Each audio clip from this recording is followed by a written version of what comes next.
안녕하세요. 오늘 우리는 성경 에즈라기, 그 중에서도 특히 이스라엘 백성의 귀환과 재건의 여정 속에서 중요한 전환점이 되는 3장부터 10장까지의 말씀을 깊이 있게 나누어 보려 합니다. 이스라엘 민족에게는 바빌론 유배에서 돌아와 자신들의 신앙과 공동체를 회복하려는 간절한 열망이 있었습니다. 페르시아 제국의 키루스 대왕의 칙령에 따라 유대인들은 고국으로 돌아갈 수 있는 허락을 받았지만 그들의 조국은 폐허가 되어 있었고 그들은 새로운 시작을 해야만 했습니다. 에즈라기는 바로 그들의 고난과 노력, 그리고 하느님과의 관계 재정립을 생생하게 담아내고 있습니다. 단순한 역사적 기록을 넘어 에즈라기는 신앙, 공동체의 순결성과 하느님의 율법에 대한 순종이 얼마나 중요한지를 역설하는 영적인 교훈을 담고 있습니다. 지금부터 에즈라기 각 장을 따라가며 이 놀라운 영적 여정에 동참해 보겠습니다. 먼저 에즈라기 3장은 바빌론에서 돌아온 이스라엘 자손들이 예루살렘에 모여 가장 먼저 하느님과의 관계를 회복하려는 노력을 보여줍니다. 그들은 티스리월, 곧 일곱째 달이 되자 예루살렘에 한마음으로 모였습니다. 이는 그들이 바벨론에서 돌아온 지 얼마 되지 않은 시점이었습니다. 그들은 과거 다윗 왕과 솔로몬 왕의 시대에 번성했던 예루살렘 성전이 파괴된 폐허 위에서 새로운 희망을 품습니다. 오랜 유배 생활 동안 잃어버렸던 신앙의 중심을 다시 세우기 위해 첫걸음으로 제단을 재건하는 데 힘을 모읍니다.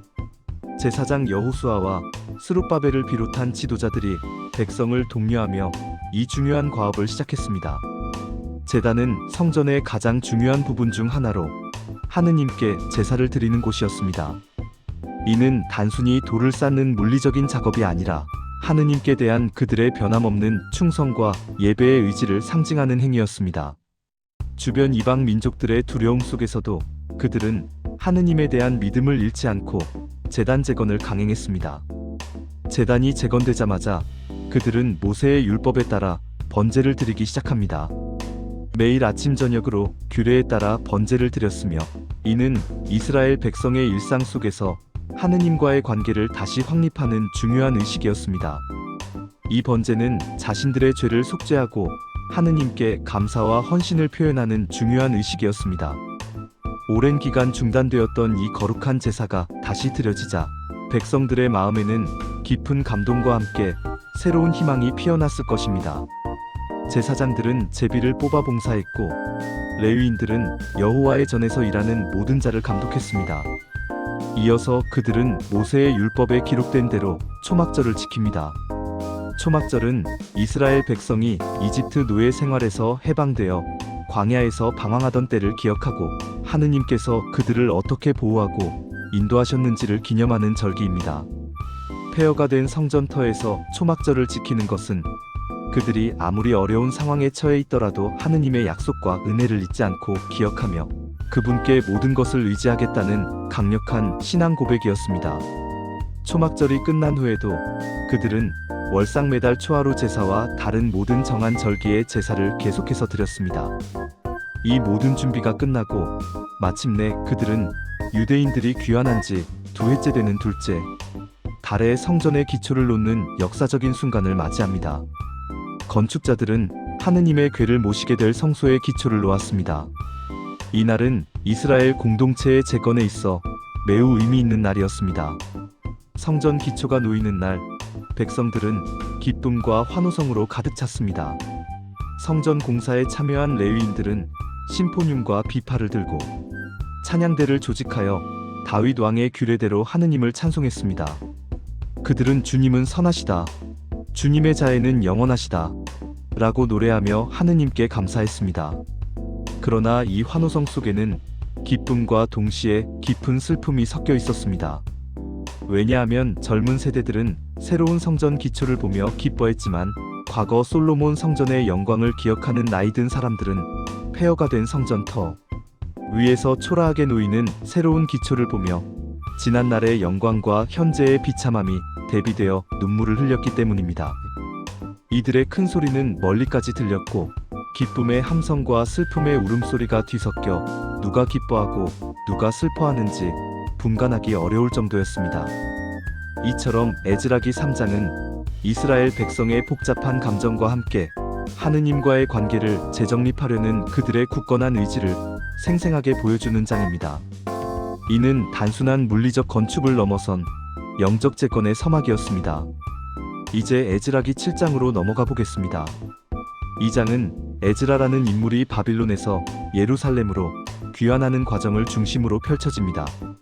이 이야기는 다리오 왕의 아들 아하수에로 왕의 통치 후 아르탁사르타 왕의 통치기에 발생했습니다. 아르탁사르타 왕의 통치 제7년에 에즈라는 페르시아 제국의 수도인 바빌론에서 예루살렘으로 올라옵니다.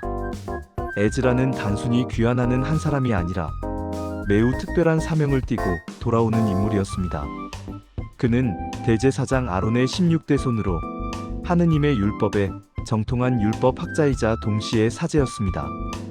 이는 그가 영적인 지도자로서 하느님의 말씀을 가르치고 백성을 올바른 길로 인도할 자격을 갖추었음을 의미합니다. 에즈라는 모세의 율법에 능통한 학사였으며 그의 학식은 당대 최고 수준이었습니다. 성경은 에즈라가 여호와의 율법을 연구하고 그것을 지키며 이스라엘 가운데 율례와 규례를 가르치기 위해 마음을 굳게 정하였다고 기록하고 있습니다. 이는 에즈라의 삶의 목적이 오직 하느님의 율법을 통해 백성을 영적으로 재건하는 데 있었음을 분명히 보여줍니다. 에즈라는 귀환을 위한 하느님의 특별한 은총을 입었습니다. 아르탁사르타 왕은 에즈라에게 예루살렘으로 돌아가 하느님의 율법을 백성에게 가르치고 율법에 따라 사법제도를 확립할 권한까지 부여합니다. 왕은 에즈라에게 유다와 예루살렘에 있는 백성을 하느님의 율법에 따라 심판할 권한을 부여하며 율법을 모르는 자들에게는 가르치라는 명령까지 내립니다. 심지어 왕은 성전 제사를 위한 재정적 지원과 함께 필요한 물품들을 제공합니다. 은과 금, 곡물과 포도주, 기름과 소금 등을 아낌없이 제공하며 하느님의 전에서 필요한 모든 것을 조달하도록 했습니다. 이러한 왕의 전폭적인 지지는 하느님께서 에즈라를 통해 당신의 백성을 돌보시고자 하는 계획의 일환이었습니다. 이 모든 것이 하느님의 선하신 손길이 자신을 도왔기 때문이라고 에즈라는 고백합니다. 그는 이 모든 것이 하느님의 자비와 은혜로 이루어졌음을 고백하며 하느님께 감사와 찬양을 드립니다. 그는 혼자 돌아오는 것이 아니라 하느님의 은총을 받은 여러 사람들과 함께 바빌론에서 예루살렘으로 향합니다. 에즈라기 7장은 에즈라라는 인물을 통해 하느님께서 당신의 백성을 어떻게 다시 당신께로 이끌어 가시는지, 그리고 그 과정에서 율법과 신앙의 중요성을 어떻게 강조하시는지를 우리에게 보여줍니다. 에즈라의 귀환은 단순한 인구 이동이 아니라 하느님의 말씀이 다시 이스라엘 백성 가운데 뿌리내리는 중대한 영적 사건이었습니다. 이어서 에즈라기 8장에서는 에즈라와 함께 예루살렘으로 돌아오는 사람들의 명단과 그들의 귀환, 준비 과정이 상세하게 기록되어 있습니다.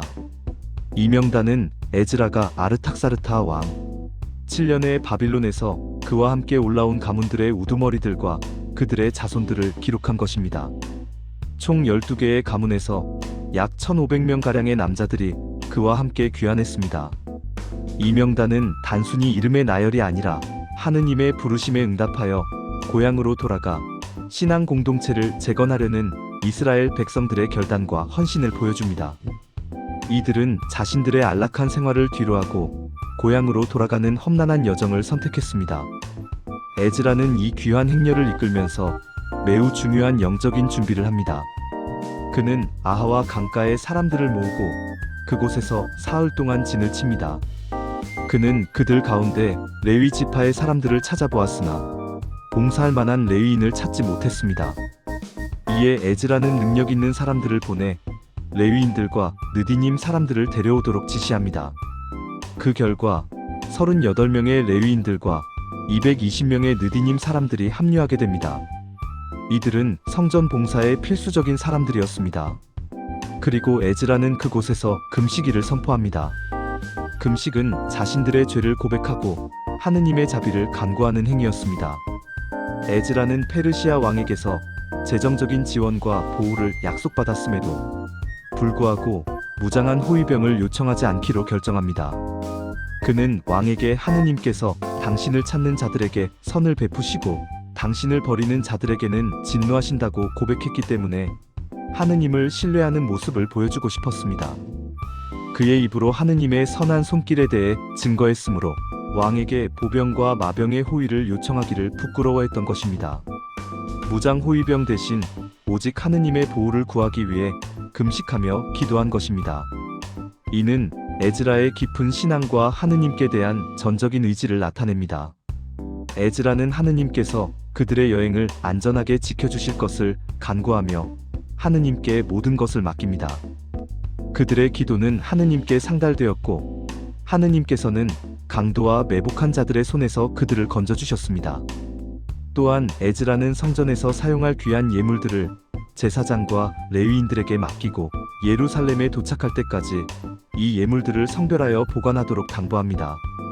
이 예물들은 성전에서 하느님께 드려질 제물을 준비하는 데 사용될 것이었으므로 그 중요성이 매우 컸습니다. 에즈라는 12명의 제사장과 12명의 레위인을 뽑아 왕과 백성들이 예루살렘 성전을 위해 기증한 은과 금, 그리고 다른 귀한 기명들을 맡겼습니다. 그는 그들에게 이 모든 것을 예루살렘에 도착해서 하느님의 집에서 무게를 달아 제사장들과 레위인들의 지도자들에게 인계하라고 명령했습니다. 이들은 4달간의 험난한 여행 끝에 무사히 예루살렘에 도착했습니다. 예루살렘에 도착한 지 사흘째 되는 날, 그들은 이 모든 예물들을 하느님의 집에서 무게를 달아 제사장들에게 인계했습니다. 다음 날에는 이스라엘 전체를 위한 속죄 제물을 드렸습니다. 이처럼 에즈라기 8장은 바빌론에서 예루살렘으로 향하는 위험한 여정 속에서도 에즈라가 오직 하느님만을 의지하며 영적인 준비를 철저히 하고 백성을 이끌어가는 지도자로서의 면모를 보여주는 장입니다. 이는 곧이어 닥칠 영적 위기를 극복하는 데 필요한 신뢰와 순종의 기반을 다지는 과정이었습니다. 다음으로 에즈라기 9장은 이스라엘 백성에게 닥친 심각한 영적 위기, 바로 이방인과의 혼인 문제에 대해 다룹니다. 예루살렘에 도착한 에즈라에게 지도자들이 찾아와 충격적인 소식을 전합니다. 이스라엘 백성들, 즉 제사장들과 레위인들, 심지어 백성의 지도층까지도 가나안 땅의 백성들, 곧 헷사람, 브리스 사람, 여부스 사람, 암몬 사람, 모압 사람, 이집트 사람, 아모리 사람과 섞여 살면서 그들의 딸들을 아내로 맞이하고 자신들의 아들들을 이방 민족의 딸들과 혼인시켰다는 것입니다. 이방인과의 혼인은 단순히 문화적인 차이의 문제가 아니었습니다. 이스라엘 백성은 하느님의 거룩한 백성으로서 이방 민족의 우상 숭배와 타락한 관습으로부터 자신들을 구별하도록 명령받았습니다. 하느님께서는 이미 모세 율법을 통해 이방인과의 통혼을 엄격하게 금지하셨습니다. 신명기 7장 3-4절에서는 그들과 통혼하지 말라. 내 딸을 그들의 아들에게 주지 말 것이요 그들의 딸도 내 아들을 위하여 데려오지 말라. 그가 네 아들을 유혹하여 나를 떠나 다른 신들을 섬기게 하므로 여호와께서 너희에게 진노하사 갑자기 너희를 멸하실 것임이니라고 분명히 경고하셨습니다. 왜냐하면 이러한 혼인이 결국 이스라엘 백성을 우상 숭배로 이끌고 하느님으로부터 멀어지게 할 것을 아셨기 때문입니다. 이 소식을 들은 에즈라는 깊은 슬픔과 절망에 빠집니다. 그는 자신의 옷을 찢고 머리털과 수염을 뜯으며 땅에 엎드려 통곡합니다. 이는 그의 영혼 깊은 곳에서 터져나오는 고통과 비통함을 표현하는 행위였습니다. 특히 고결한 관리들과 지도자들이 앞장서서 이러한 죄악을 저질렀다는 사실은 그를 더욱 충격에 빠뜨렸습니다. 에즈라는 하느님 앞에서 겸손히 무릎 꿇고 손을 들어 기도합니다. 그의 기도는 자신뿐만 아니라 이스라엘 백성 전체의 죄를 고백하는 간절한 회개의 기도였습니다. 그는 이스라엘 백성이 하느님의 율법을 어기고 이방 민족의 가증한 풍습을 따랐음을 인정하며 하느님의 공의로운 심판을 두려워합니다. 그는 과거 조상들의 죄로 인해 유배를 겪었음에도 불구하고 돌아온 이스라엘 백성이 또다시 동일한 죄를 반복하고 있음을 탄식합니다. 에즈라는 하느님께서 그렇게 많은 고난과 유배를 겪게 하셨음에도 불구하고 백성들이 또다시 죄를 지어 하느님의 진노를 불러일으킨 것에 대해 통탄합니다. 그는 자신들이 이방 민족들과 혼인하여 그들의 가증한 행위를 본받음으로써 하느님께서 예비하신 거룩한 후손을 더럽혔다고 탄식합니다. 에즈라는 하느님의 은혜로 작은 피난처를 얻었지만 그 은혜를 망각하고 다시 죄악에 빠진 백성을 보며 죄책감과 절망감에 휩싸입니다. 그는 내 하느님, 내 얼굴이 주님을 향하여 들기조차 부끄럽고 창피합니다. 우리의 죄악이 너무 많아 머리 위를 넘어섰고 우리의 허물은 하늘에 닿았습니다 라고 고백하며 깊은 회개를 표현합니다. 이처럼 에즈라기 9장은 에즈라의 깊은 영적 통찰력과 민족을 향한 그의 뜨거운 사랑, 그리고 무엇보다 하느님의 공의에 대한 그의 경외심을 보여주며 이스라엘 백성에게 닥친 심각한 영적 위기를 적나라하게 드러내다. 이는 단순한 사회적 문제가 아니라 하느님과의 계약 관계가 근본적으로 위협받는 영적인 문제였습니다. 마지막으로 에즈라기 10장은 이방인과의 혼인 문제에 대한 백성들의 회개와 그에 따른 개혁 과정을 기록합니다. 에즈라의 통곡과 간절한 기도는 백성들의 마음을 움직였습니다. 에즈라가 성전 앞에서 울며 기도하자 많은 이스라엘 백성들이 남자든 여자든 아이들이든 할 것 없이 그에게로 모여들어 함께 통곡합니다. 그들의 눈물은 자신들의 죄를 깨닫고 하느님께로 돌아가려는 진정한 회개의 표시였습니다. 그 가운데 스가냐 곧 여이엘의 아들 스가냐라는 사람이 에즈라에게 나아와 우리가 우리 하느님께 범죄하여디 땅 백성들의 딸들을 아내로 삼았으나 아직 이스라엘에게 소망이 없지는 아니하니 이제 우리가 우리 하느님 앞에서 이 모든 아내와 그들에게서 난 자녀들을 다 내보내기로 언약을 세웁시다라고 제안합니다. 이는 매우 과감하고 어려운 결정이었지만 백성들이 하느님과의 관계를 회복하려는 강한 의지를 보여주는 것이었습니다. 그는 에즈라에게 힘을 내어 이 일을 추진하라고 독려합니다. 에즈라는 이 제안을 받아들이고 제사장들과 레위인들 그리고 온 이스라엘에게 이 언약을 지키겠다고 맹세하게 합니다. 그리고 곧바로 이 문제를 해결하기 위한 회의를 소집합니다. 에즈라는 모든 백성을 예루살렘으로 소집하고 지정된 날짜인 9째 달 20날까지 오지 않는 자는 제산을 몰수하고 공동체에서 추방하겠다고 엄중하게 경고합니다. 이는 이 문제가 단순한 개인적인 문제가 아니라 이스라엘 공동체 전체의 영적 순결과 정체성을 위협하는 심각한 문제임을 보여줍니다. 백성들이 모이자 에즈라는 그들에게 하느님 앞에서 죄를 고백하고 이방 아내들을 내보낼 것을 명령합니다. 그는 그들에게 이제 이스라엘의 하느님 앞에서 죄를 고백하고 그분의 뜻대로 행하여 이 땅 백성들과 이방인 아내들에게서 자신을 구별하십시오라고 강력하게 촉구합니다. 백성들은 에즈라의 말에 순종하여 당신의 말씀대로 우리가 행하리이다라고 응답합니다. 그러나 백성이 많고 비가 많이 오는 계절이었기 때문에 모든 사람을 한꺼번에 모아서 처리하기는 어려웠습니다. 또한 이 문제는 너무나도 복잡하고 광범위했기 때문에 즉시 모든 것을 해결하기는 어려웠습니다. 따라서 그들은 지도자들을 선임하여 이 문제를 질서 있게 처리하기로 결정합니다. 각 성읍에서 이방 아내를 둔 사람들의 명단을 작성하고 그들을 조사하여 이방 아내와 자녀들을 내보내는 작업을 체계적으로 진행합니다. 이 과정은 9째 달 초하루부터 시작되어 첫째 달 초하루에 이르기까지 약 석 달 동안 진행되었습니다. 많은 사람들이 이방 아내를 내보내는 고통스러운 결정을 내려야 했습니다. 성경은 이방 아내를 둔 사람들의 명단을 기록하며 이들이 하느님과의 계약을 깨뜨렸음을 명확하게 보여줍니다. 이 명단에는 제사장, 레위인, 그리고 일반 이스라엘 백성들의 이름이 상세하게 기록되어 있습니다. 그 중에는 대제사장 여호수아의 자손들까지 포함되어 있었으니 이 문제의 심각성이 얼마나 컸는지 짐작할 수 있습니다.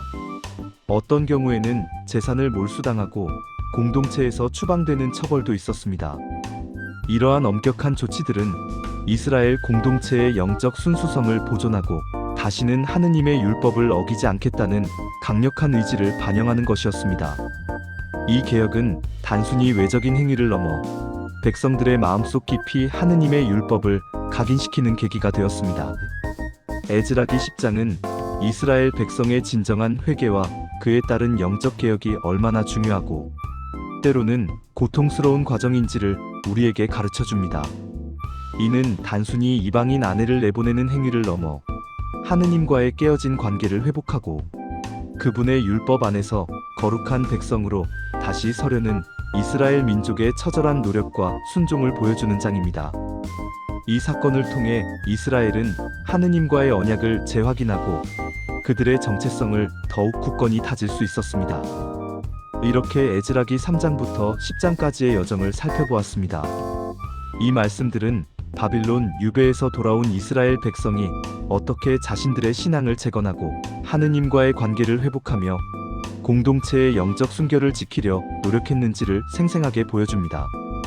제단 재건과 성전 기초를 놓는 기쁨과 슬픔이 교차하는 순간부터 하느님의 선한 손길 아래 에즈라가 바빌론에서 예루살렘으로 귀환하고 율법을 백성에게 가르치며 이방인과의 혼인 문제라는 심각한 영적 위기에 직면하여 처절하게 회개하고 개혁을 단행하는 과정에 이르기까지 이 모든 과정은 하느님께서 당신의 백성을 결코 포기하지 않으시고 그들이 당신께로 돌아오기를 간절히 원하신다는 것을 우리에게 가르쳐 줍니다. 에즈라기의 이 이야기들은 과거의 역사 속 사건에 머무는 것이 아니라 오늘날 우리에게도 많은 영적인 통찰과 교훈을 제공합니다. 우리 역시 세속적인 가치와 타협하며 하느님과의 관계가 멀어지거나 공동체의 영적 순결이 위협받는 상황에 직면할 수 있습니다. 에즈라기의 백성들처럼 우리도 진심으로 회개하고 하느님의 말씀에 순종하며 나아갈 때 그분께서 우리를 용서하시고 다시 세워주신다는 희망의 메시지를 발견할 수 있습니다. 이 말씀들은 또한 영적 지도자의 역할과 그 책임이 얼마나 중요한지를 강조합니다. 에즈라처럼 하느님의 말씀을 깊이 연구하고 그 말씀대로 살아가며 백성을 올바른 길로 인도하는 지도자의 존재는 공동체에 큰 영향을 미칩니다. 이 말씀을 통해 우리 자신을 돌아보고 하느님 앞에서 더욱 겸손하고 순종하는 삶을 살아가기를 바랍니다. 그리하여 우리의 삶과 공동체가 하느님의 뜻 안에서 더욱 굳건히 세워지고 그분의 영광을 드러내는 통로가 되기를 간절히 소망합니다. 감사합니다.